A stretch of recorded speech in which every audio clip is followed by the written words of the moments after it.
On April 27th, 2024, a Punjabi artist by the name of Mr. Diljit Dosanjh made history in Vancouver, British Columbia by hosting the biggest concert by a Punjabi artist overseas in history. Over 54,000 people from all walks of life came to attend this phenomenon of a show at the British Columbia Place Stadium, where Diljit Dosanjh, on his The Illuminati tour, sang some of his fan favorites and incorporated multiple different components to his performance. But this isn't the effect of an overnight success arc.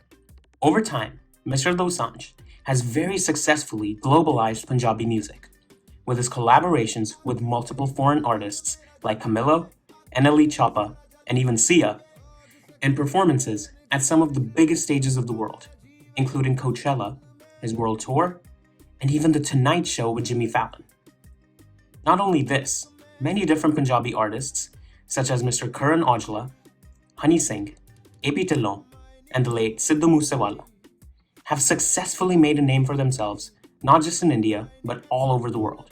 But how has Punjabi music been able to reach this big an audience in such a little time? This is an extremely complicated question, and in this video, we'll be dissecting every little step in detail in the process that is contributing to the success of Punjabi music in the world.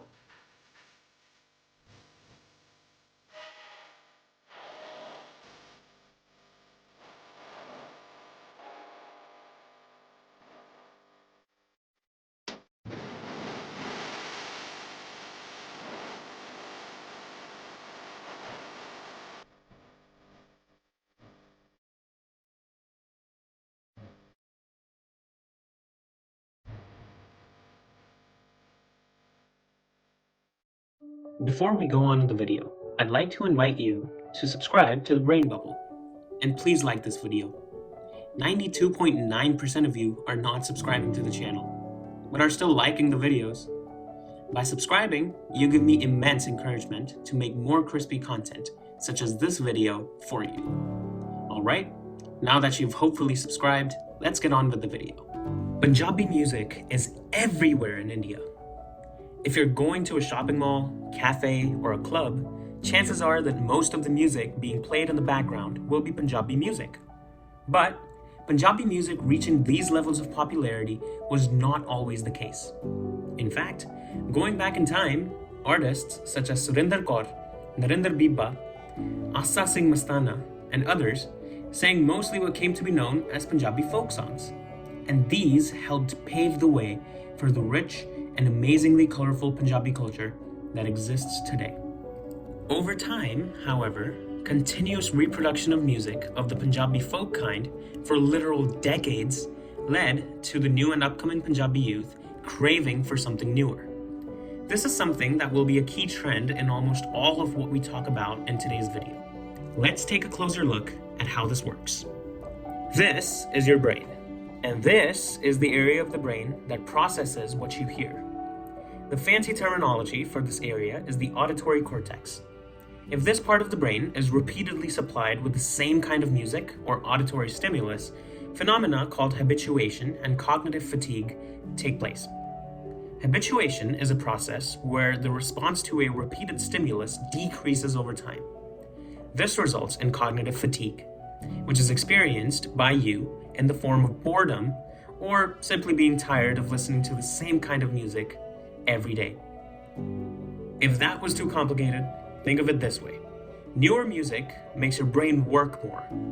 The more work your brain does, the more engaged it becomes with the stimulus the work is being done on. So, in short, at some point, you get tired of listening to the same stuff.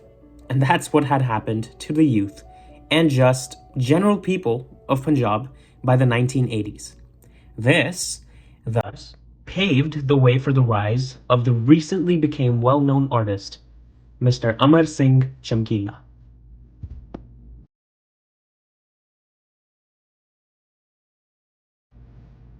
Chamkila's music, as is well known, was unorthodox, and in many ways challenged the socially accepted construct surrounding Punjabi music at the time.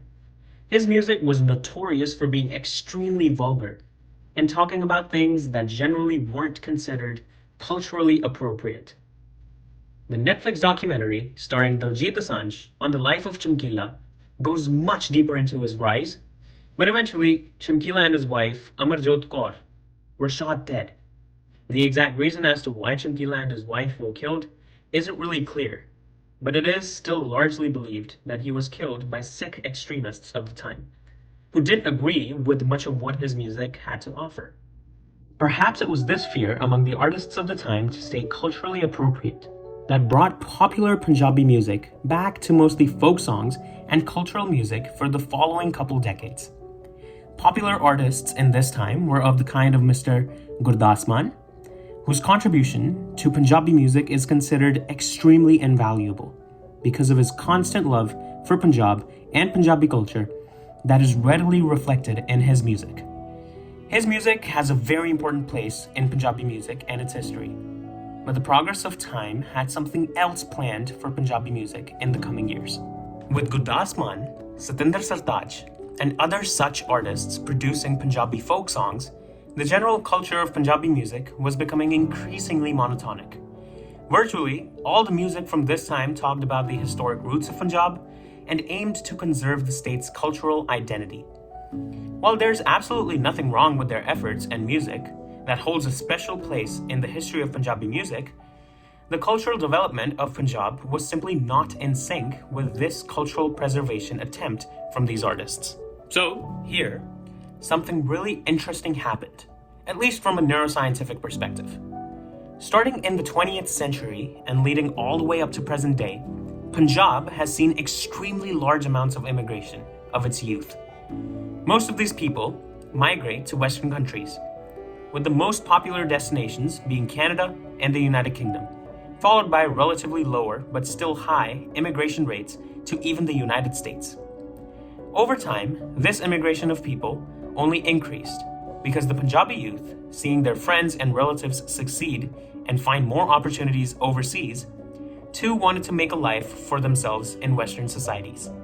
So, over time, the influence of the West grew dramatically on this colorful part of India, and that changed everything.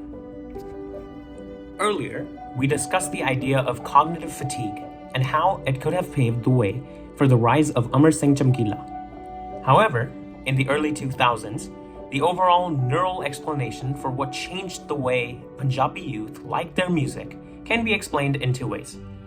This is an extremely important pathway of the brain called the mesolimbic pathway. This area, called the ventral tegmental area, or VTA, is the reward processing center of the brain. Research over time has consistently shown that new experiences or stimuli stimulate this area of the brain to release a neurotransmitter called dopamine.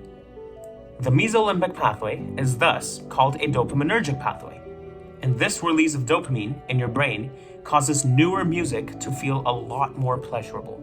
A possible external explanation for this is that Punjab's youth simply started to think that music that's foreign to their land is a way of developing a social identity that could help them be up to date with society around them, which was being largely influenced by how the West was so great. It was exactly at this time in history that arguably the most impactful Punjabi artist of all time emerged onto the scene. It was the year 2006, and this was the year when it happened. Specifically on iTunes.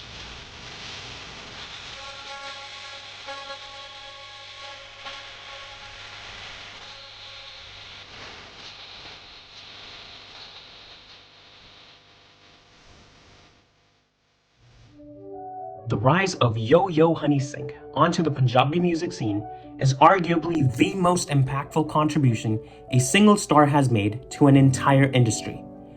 With his rise, Punjabi music was no longer about conserving the cultural identity of Punjab, or to talk about how the traditional stories and folk tales of Punjab made its culture so vibrant.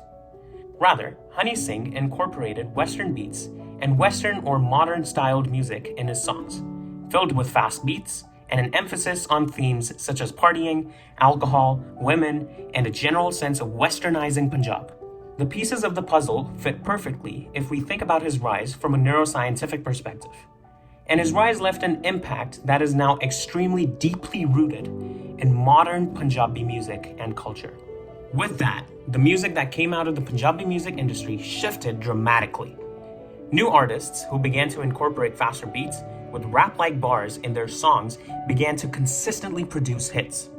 While artists such as Gurdas Mann and Satinder Sartaaj were producing music at this time as well, the center stage was taken by artists such as Honey Singh, Diljit Dosanjh, Alfaz, and later on, Sidhu Moosewala, Karan Aujla, and AP Dhillon. Very largely impacted by the immigration of Punjabis, Punjabi music was now being produced by Canadian singers, such as Karan Aujla and AP Dhillon. This music was great, primarily because it catered to the neuroscientific direction in which the Punjabi youth was heading.